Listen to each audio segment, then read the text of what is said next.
In section 12.3, you went over arithmetic sequences and series, and in section 12.4, you're going to go over geometric sequences and series, and you're going to see a lot of similarities between the two on how you figure out missing terms. I want you to be able to find the terms of a geometric sequence, and including geometric means, and also find the sums of geometric series. So let's just talk about what a geometric sequence is. It's a sequence where the ratio means you're going to divide, of successive terms is constant, and that's called the common ratio. Now, r cannot equal 1, and you'll see why once you look at the equation. Okay, now remember that exponential functions have a common ratio. Their graph looks like this. It's flat here, and then it spikes for growth, and unless it's a reflection, and it spikes here and then comes flat for decay, again, unless you have a reflection of that. So that was back from the logarithm section. You can think of a geometric sequence as exponential function with sequential natural numbers as a domain. So if you line up your terms and then you put term numbers above them, the domain would be your term numbers and the range would be the values. So basically, we started out in 12.1 talking about linear and exponential functions, and now we're giving them a different name. Linear functions, or linear sequences and series, we're going to call arithmetic, and geometric sequences and series are going to be, that word's going to replace our exponential function that we talked about in section 1. So these two are the same here.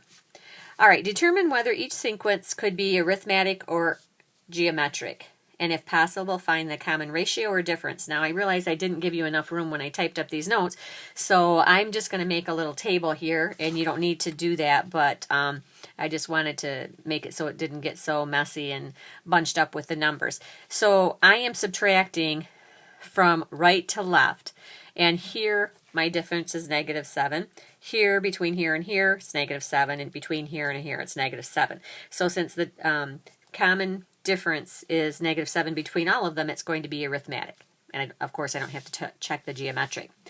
Next one I'm going to go to is this one. If I want to check to see if it's arithmetic, I just subtract from right to left.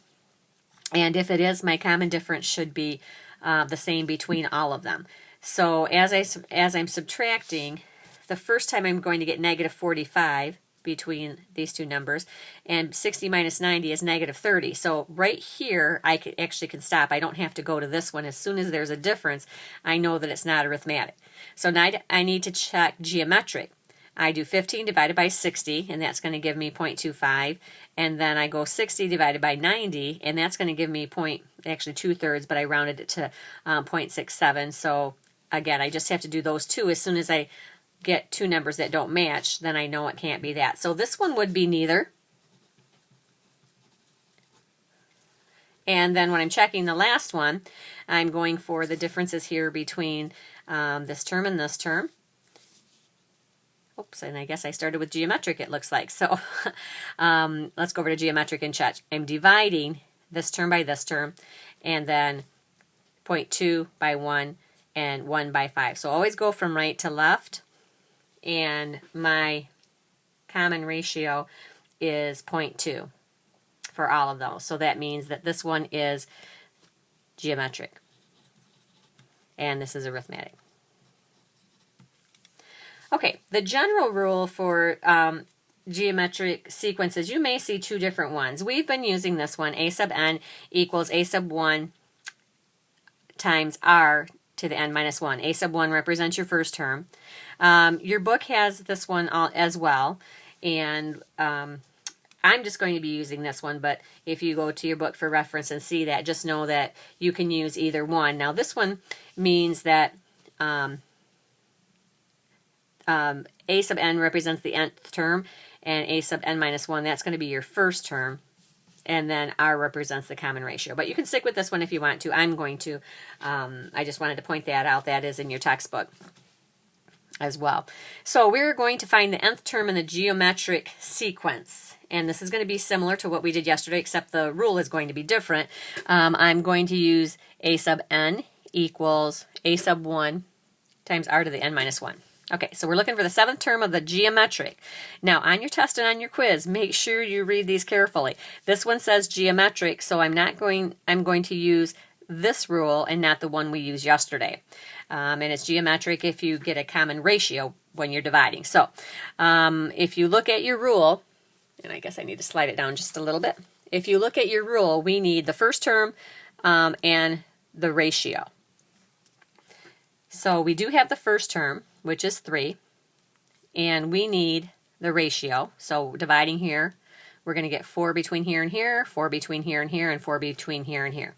Okay, so I'm writing my rule down, and I just highlighted here, remember that n minus 1 may change depending on what these values are here. So you will always take the subscripts and use those. Okay, I want to find the 7th term, so I'm putting a sub 7 here. My first term is 3, and my ratio is 4, and the subscript here is 7, and here it's 1, so it's going to be 4 to the 7 minus 1, and then you just simplify. So we have a sub 7 equals 3 times 4 to the 6, and when you multiply that out, you're going to get 12,888. Okay, next example, and we did this yesterday with a arithmetic sequence or series, and so now we're going to transfer it to geometric. So basically the same technique. We're given 2 numbers and we want to find the 8th term, so that would be a sub 8. And I need to find the ratio today. Yesterday you had to find the difference. So we're going to, again, write our rule down, and we want to find a sub 8. So that's going to go on the well, we want to find it, so we need to use these 2 terms in order to find it. So we're going to say a sub 5 equals, we're replacing the a sub 1 with a sub 3. So when you do that, just keep in mind that these are going to go in your exponents, 5 minus 3. We do have a sub 5 and a sub 3, so we're going to substitute those values in. If I divide both sides by 36, I'm going to end up with r squared. Now, keep in mind that when you take the square root of something, you get a positive and negative number. So that's what, I'll talk about that after we finish the problem here. Okay, so let's see. We're trying to find a sub 8, so let's write that in there. We're going to use, I used a sub 3, you can use a sub 5, it doesn't matter.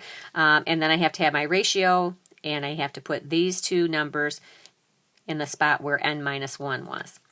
Okay, now I can fill in my a sub 3. I know that's 36. And when I took the square root, I get plus or minus 3. So keep that in mind. Find both of them. And then we're raising it to the 5th power because of 8 minus 3. That's going to give me 36. First, I'm finding the positive. I'm finding it with the positive ratio raised to the 5th.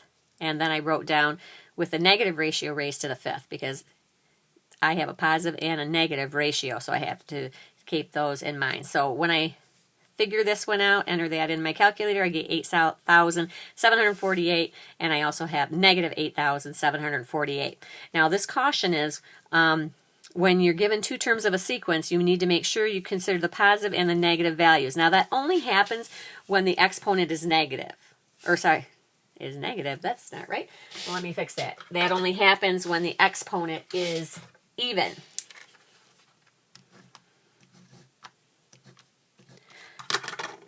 Okay, so only happens when the exponent is even.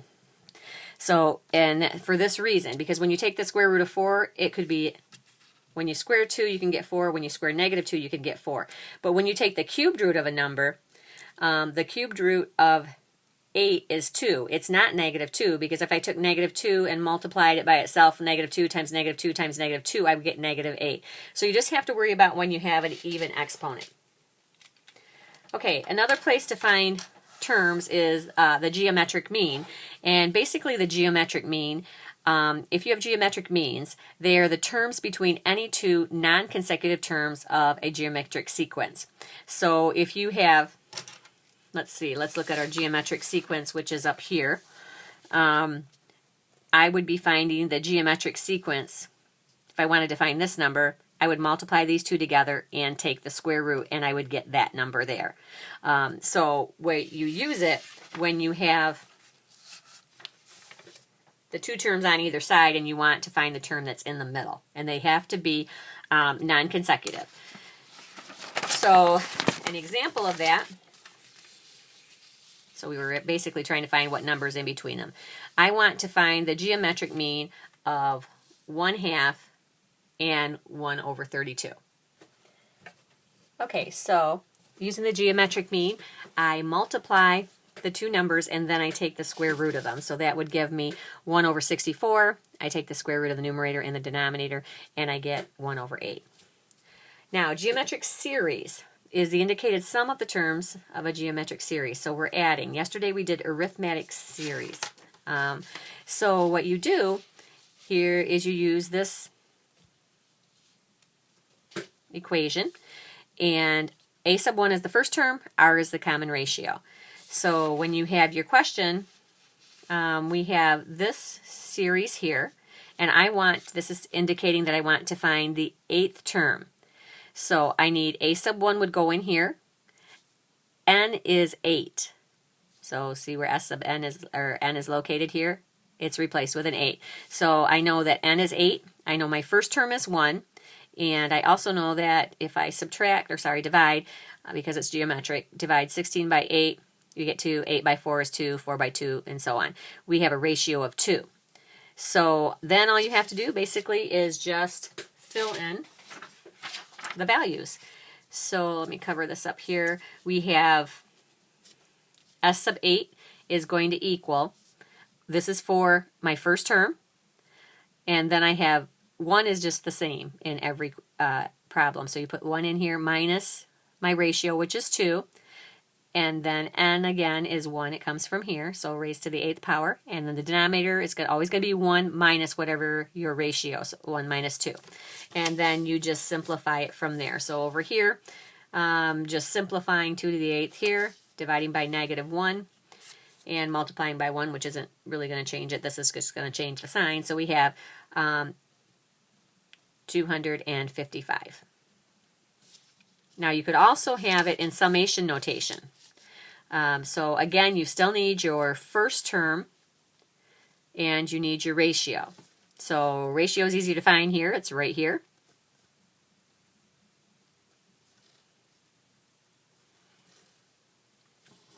And we know that n is 6 because we're going from 1 to 6. Now, if this number is 2 or 3, be careful, n will be a different number. If this had been 3, then that means we would be looking at 3, 4, 5, and 6. So you'd only have n would be 4 there. But k is 1, so we know that it's just going to be 6. So n is 6. First term, we have to substitute 1 into here. So this is 1. And a lot of people yesterday when they brought up their notes, or the day before, said that when you have 0 as an exponent, the whole thing goes to 0. Remember, anything to the 0 power is always 1. So this is going to be, my first term is going to be 1. And again, our ratio is 1/2. So when we fill that out, again, just go to the template up here, and we want a sub 6. First term is 1.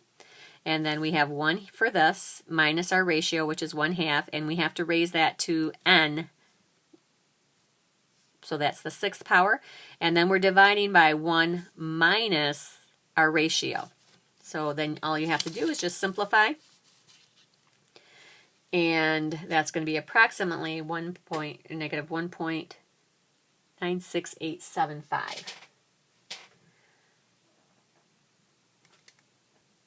Okay, and I'm just looking back up to the top here and realizing that I didn't write my negative here. So this one should be a negative, which is negative over negative is going to make this positive. And I'm just going to round that to the nearest hundredth. So I'll have 1.97. Okay, you have some questions to do below.